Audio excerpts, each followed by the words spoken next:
देवळी ते डिगडोह मार्गावरील यशोदा नदीवरील पुलाचे बांधकाम मागील 1 वर्षापासून सुरू असून त्यात प्रचंड दिरंगाई होत आहे।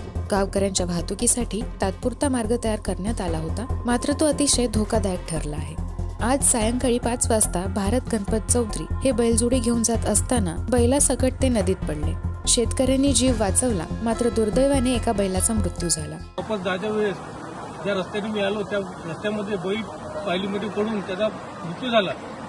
त्याच्यासोबत माणूसही गेला होता, पण तो नशिबाने त्याला साथ मिळाली म्हणून तो बाहेर निघाला आणि बैल त्या पायलीमध्ये फसून मृत्युमुखी पडला। GSYच्या अधिकाऱ्यांच्या हलगर्जीपणामुळे या ठिकाणी डिगडोह येथील पुलाचे बांधकाम रखडले आणि हे पुलाचे बांधकाम रखडल्यामुळे आज शेतकरी शेतातून बैलजोडी घरी घेऊन जात असताना त्या नदीवरच्या डायव्हर्शनच्या ढोल्यामध्ये बैल अडकून तो बैल त्या ठिकाणी मृत्युमुखी पडला।